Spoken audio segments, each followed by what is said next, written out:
Nisim. The Al Nisim, we mentioned, what did the Greeks try to accomplish? Shomna Malchus Yovna Rishal Amchu Yisrael, when the kingdom of the Greeks, the evil kingdom, they rose upon Amchu Yisrael, your people Yisrael, Lashkicham Torasecho, La'avir Michuki Ritzonecho, to cause them to forget the Torah, because one of the decrees that were issued that the Jews were not permitted to study Torah, and to remove them from the statutes of your will. Seems to be the order was we should cease studying, and as a result of that, we would cease doing the chukim. Seemingly it should say, La shkichim torasecho, or la aviram mi mitzvosecho, from your mitzvos. Chok is something which is what? Is a statute.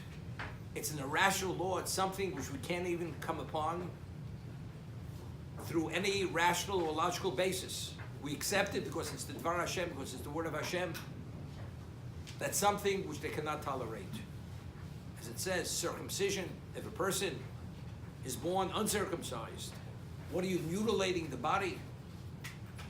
Because God said so. That's a chok. That's a statute. Kiddush HaChodesh, the Shabbos, many things they try to eradicate, to remove. But it's lashkichim torasecho lavirim nimitzosecho. What's the chukei Torah? If you cease learning and studying, you will not do the irrational laws.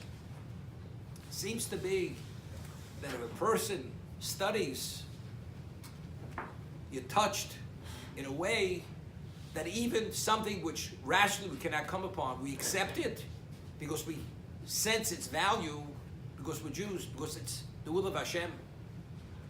We say in the first parasha of Kriya Shema, V'ahavti Hashem Elokecho, you should love God at every level of your heart, giving your life, giving away all your assets, all your desires. Then it says, V'shinatu l'vanecho. So Chazal tell us, how does one come to love Hashem to such a degree? V'shinatu l'vanecho. Shinab talmid v'necho elu talmidecho, by studying Torah and disseminating it, and entering into the dialogue of Torah that engenders a love which allows you to be fully committed, to give it all up because of that love.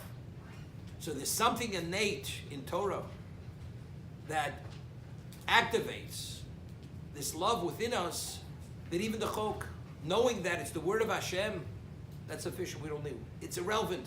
Why? We have to do it. We have to because it's your will.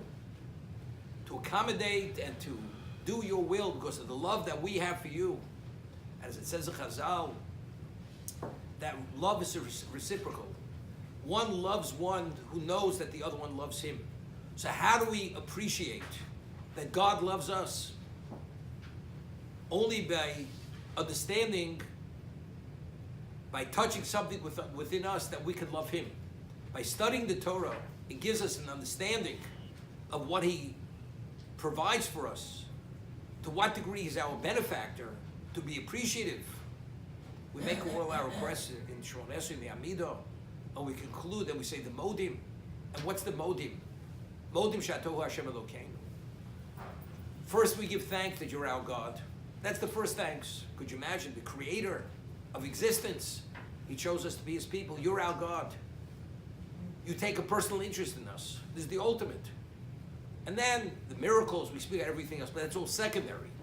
The first and foremost is the relationship. So Ava is the relationship. How does one come upon that Ava? What touches us that we should have that Ava? V'shinatim levanecho.